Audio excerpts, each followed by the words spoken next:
Bonjour tout le monde.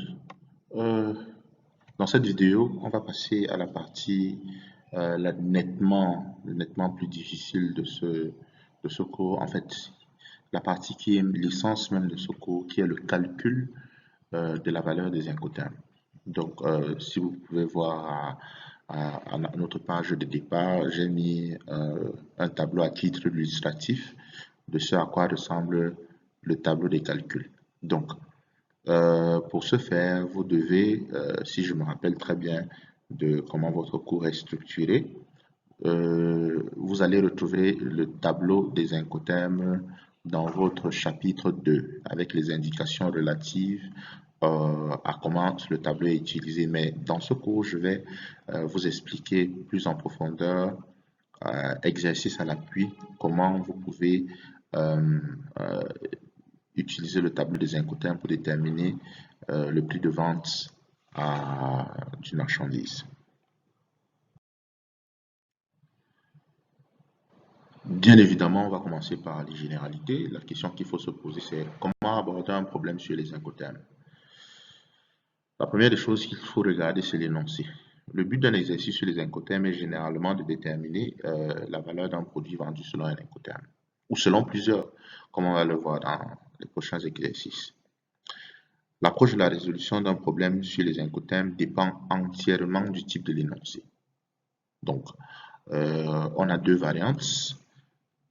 La variante 1, qui est la variante la nettement plus simple et la plus abordable pour les étudiants généralement, car les valeurs de chaque responsabilité sont implicitement énoncées et l'étudiant n'a qu'à les mettre en ordre puis les additionner selon le tableau du calcul des incoterms dans le chapitre 2.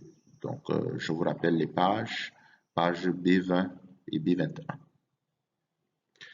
Et on a la variante 2 qui est la plus complexe pour les étudiants.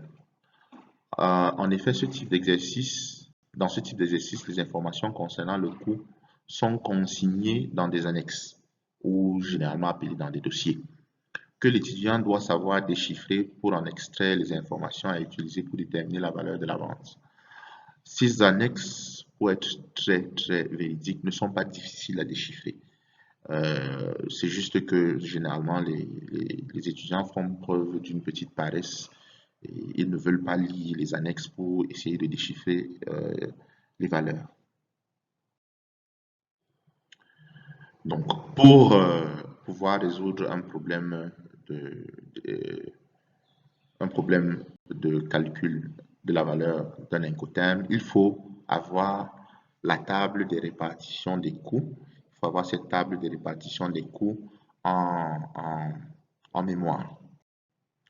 Donc, la table de répartition des coûts entre l'acheteur et le vendeur, il faut l'avoir en mémoire. Rappelez-vous que ici on calcule la valeur d'achat. Donc, quand vous allez calculer, regardez uniquement les points noirs qui représentent le coût à l'achat, les coûts à la charge du vendeur. Donc, on fait un récapitulatif des responsabilités et des coûts. On a l'emballage, chargement, empotage en usine ou entrepôt de départ, acheminement, formalité douanière, passage portuaire, transport principal, assurance, passage portuaire, port d'arrivée, formalité douanière et droits et taxes, acheminement à l'usine et déchargement. Donc, par exemple, si l'on veut déterminer la valeur ex-work d'une marchandise, au coût de production et à la marge de la marchandise, on doit ajouter l'emballage. Généralement, dans les exercices, soit on va vous donner directement la valeur ex-work, soit on va vous donner la valeur de la marchandise et on va vous donner la valeur de l'emballage que vous devriez additionner pour obtenir le ex-work. Mais si c'est compliqué, dans des exercices assez élaborés, on peut vous donner le coût de production, on vous donne la marge souhaitée par le vendeur et ensuite on vous donne l'emballage. À ce moment, pour obtenir le ex-work, vous ajouterez au coût de production la marge plus l'emballage. Et on peut continuer ainsi de suite pour obtenir le FAS. Au coût ex-work déjà obtenu, on ajoute le chargement, l'acheminement, les formalités douanières. Pour obtenir le FCA, idem. Pour obtenir le FOB aux valeurs FCA et FCA ou FAS, on ajoute le passage portuaire. Pour obtenir le CFR à la valeur FOB, on ajoute le transport principal et ainsi de suite. Donc, le tableau des calculs est donc, ressemble donc à quelque chose comme ceci. Bien évidemment, je sais que les étudiants sont, étant ce qu'ils sont, ils vont vous poser les questions. Moi, je n'ai pas vu le même tableau dans un livre, etc., etc. En fait, les tableaux ne peuvent pas être identiques, mais si vous regardez un peu plus, de manière plus approfondie, vous allez vous rendre compte que tous les tableaux recensent les mêmes informations. Donc, comme je disais, pour obtenir le ex-work, on ajoute le coût de production, l'emballage et la marge. Pour obtenir le FCA ou ex-work, on ajoute le chargement, préacheminement, dédouanement et ainsi de suite. Prenez quelques instants, allez à la page B20, aux pages B20 et B21 et étudiez la table des calculs. On va prendre quelques exercices dans cette vidéo. On va prendre 3 exercices spécifiquement. Et ici, on va juste étudier les problèmes de type 1, de la variante 1, où toutes les responsabilités en termes de coûts sont implicitement données aux étudiants et où il leur reste juste à introduire ces valeurs dans le tableau des calculs. Donc, dans cet exercice, vous disposez des informations suivantes. Valeur ex-work Toulouse, préacheminement Toulouse-Marseille, formalité export, frais de containerisation des marchandises, nombre de conteneurs 40 pieds nécessaires, transport principal Marseille-Abidjan, assurance déchargement à l'arrivée, post-acheminement, et le but de l'exercice est de calculer le prix CPT, CIP, DAT et DAP. La raison pour laquelle on utilise déjà le CPT et le CIP ici est parce que bien que la marchandise soit envoyée par voie maritime, la marchandise est conteneurisée.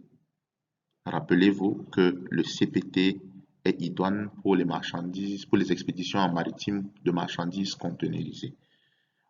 Pour les expéditions en maritime de marchandises en vrac, on préférera le CFR.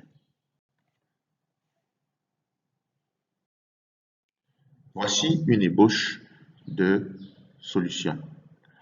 Du prime abord, je souhaite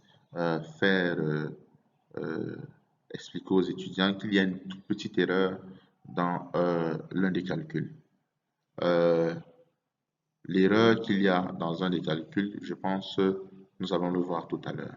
Donc, dans cet exercice, nous avons déjà la valeur ex-work donnée dans l'énoncé. Et nous nous rendons compte qu'au fur et à mesure du calcul, au moment de calculer la valeur CIP, il va nous falloir utiliser cette formule parce que le CIP est, pas le CIP, l'assurance est cotée en fonction de la valeur CIP, mais nous n'avons que la valeur CPT. On peut le revoir ici. Le ex-work est donné. Donc, on aura besoin de mettre coût de production, emballage, marge, parce que le ex-work est déjà donné ici. C'est pour cela qu'on a mis le ex-work directement à cet endroit. Ensuite, si l'on regarde bien, le préacheminement est donné. Donc, on ne peut pas revenir écrire le tableau, tous les autres les autres opérations telles que le chargement sur le mode intermédiaire dans la formule. On devra juste écrire préacheminement comme ceci est fait ici et on inclut les droits de douane pour ainsi obtenir la valeur FAS.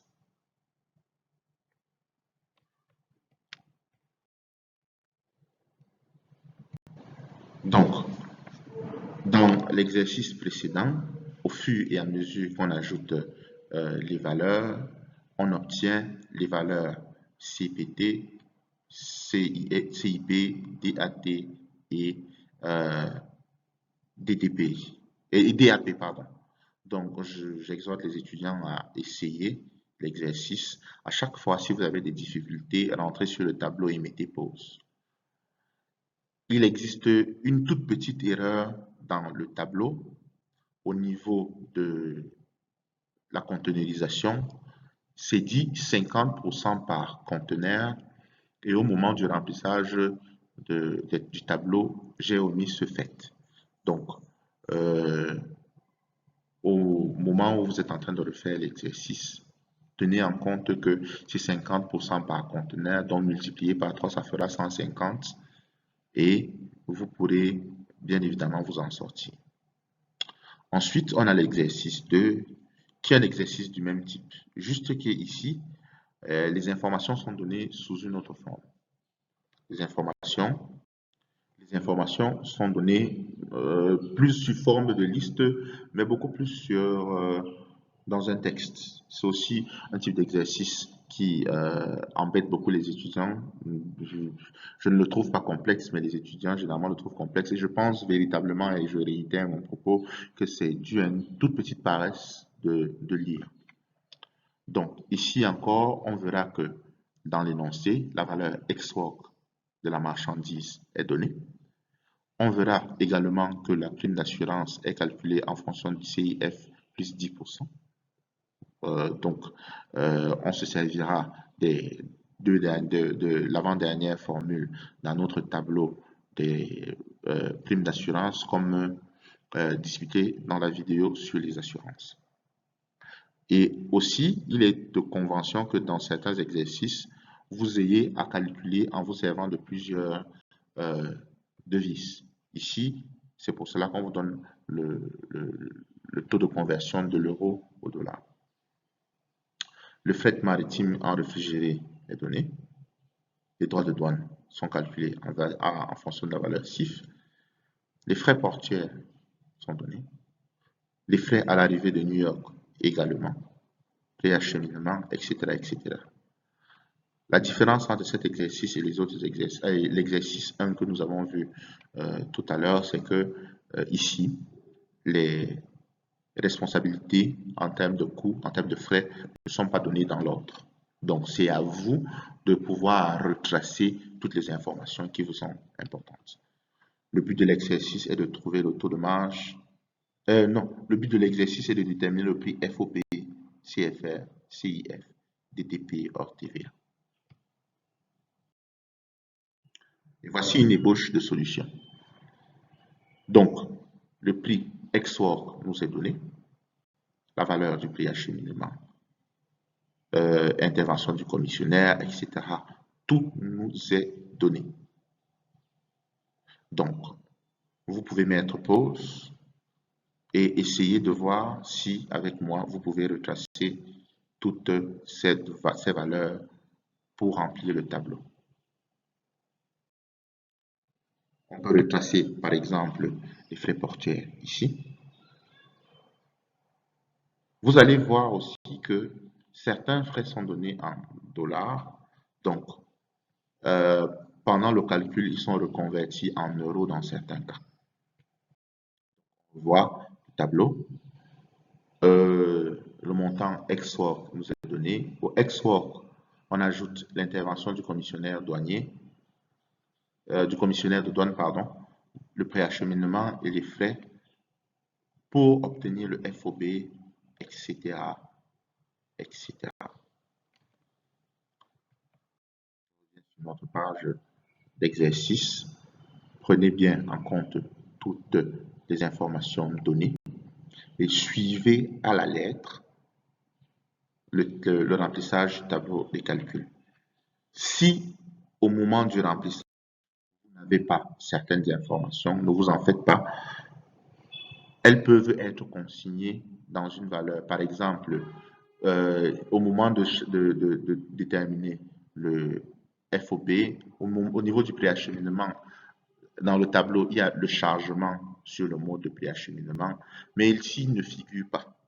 Donc, ainsi, vous pouvez tout naturellement supposer que le préacheminement envers inclut le chargement et le déchargement.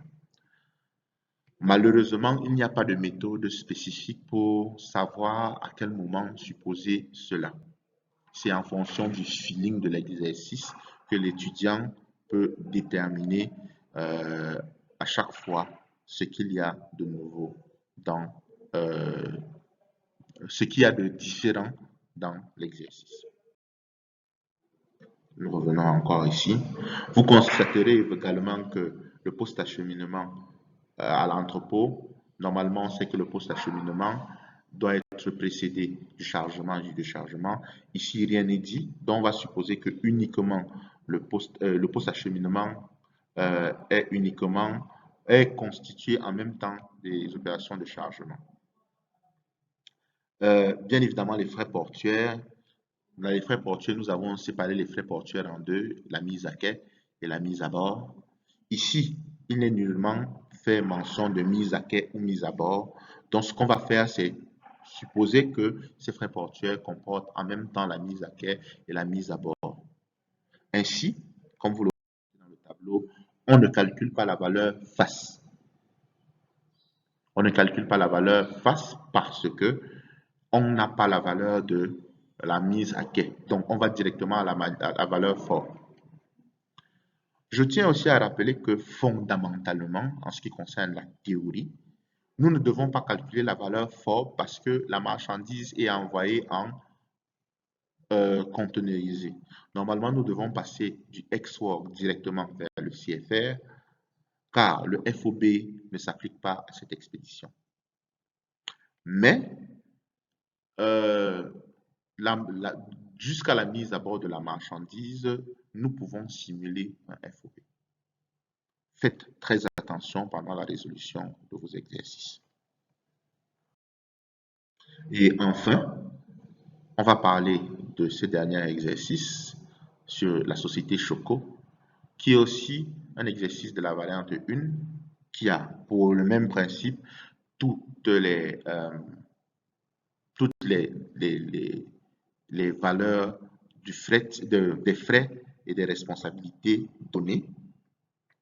Peut-être pas dans un ordre que les étudiants auraient préféré, ce n'est pas en ordre, mais c'est moins complexe que les exercices de la variante 2.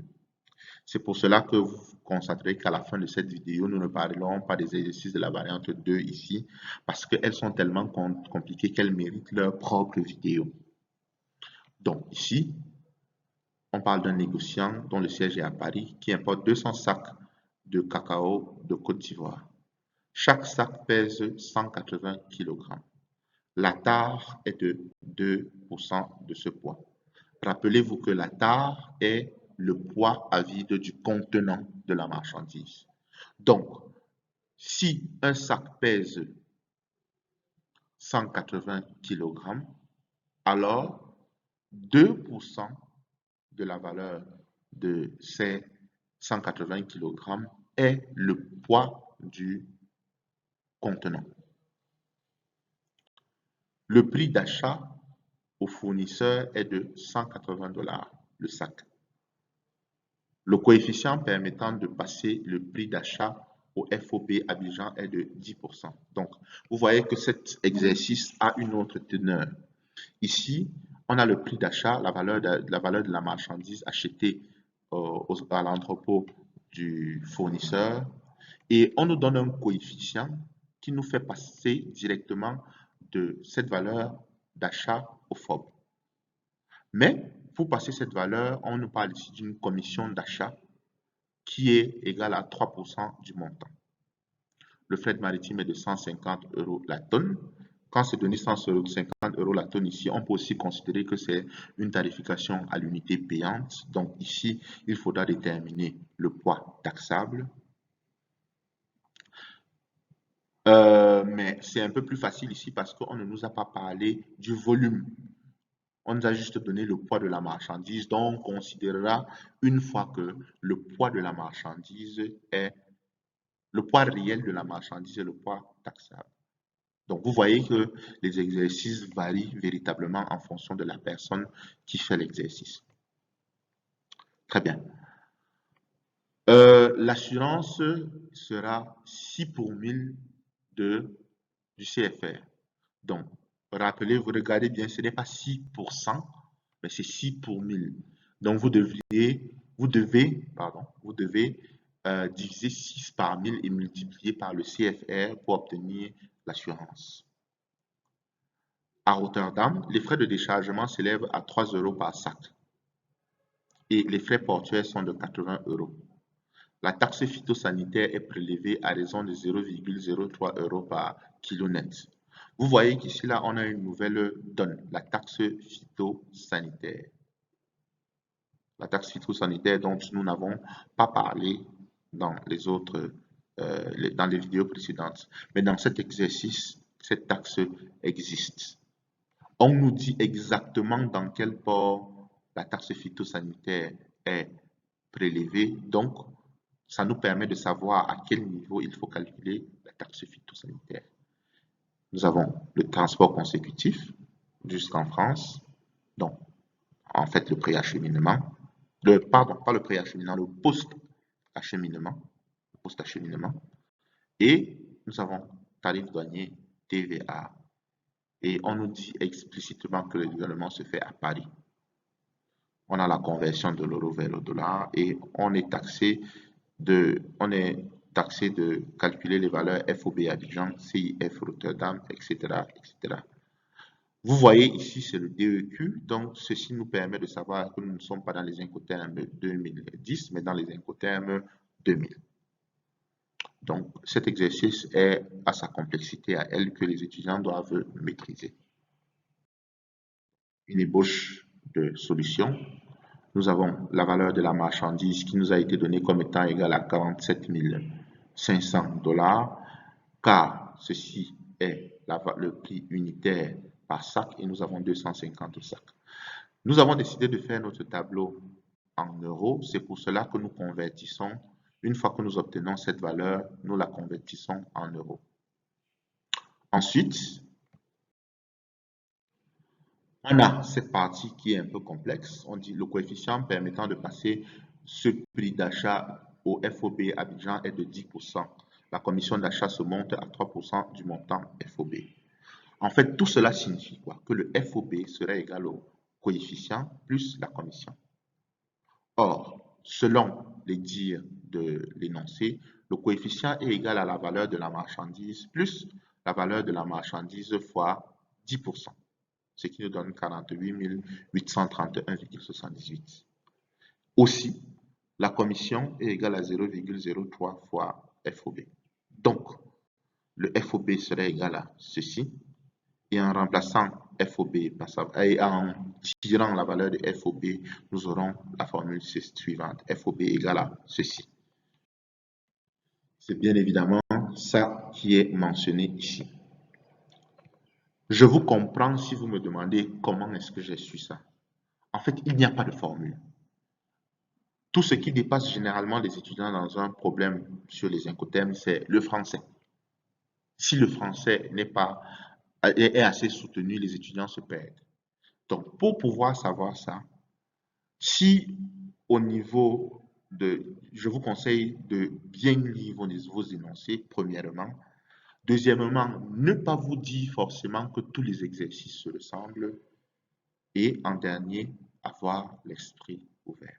Donc, nous avons obtenu notre FOB ici. Le fret maritime a été calculé selon 45 tonnes. 45 tonnes représente ici le poids réel. Donc, 45 tonnes multiplié par 150 nous donne 6750 qui est la valeur du fret. Donc, J'espère que vous suivez. Si vous avez des difficultés, vous pouvez revenir sur la vidéo ou mettre pause pour essayer de suivre. Mais je vous proposerais vraiment de poursuivre un exercice de ce genre. Prenez une feuille et un stylo. Très bien, on va continuer. Donc, l'assurance, c'est pas 6%, mais 6 pour 1000. Donc, 6 pour 1000, c'est pas 2 zéros, c'est un zéro en haut et 2 zéros en bas. Donc, c'est 6 divisé par 1000 fois la valeur CFR. Vous constaterez aussi que dans chaque tableau, la ville, le lieu de livraison est toujours mentionné dans chaque Incoterm. C'est obligatoire. Chaque fois que vous calculez la valeur des Incoterms, toujours mentionner le lieu de livraison. Avec moi, généralement, si vous calculez et dans votre tableau, vous ne mentionnez pas le lieu de livraison, je vous enlèverai de points. Donc, encore, à chaque fois, je remets l'énoncé pour que vous puissiez regarder les différents éléments. Donc, nous sommes au niveau de la douane.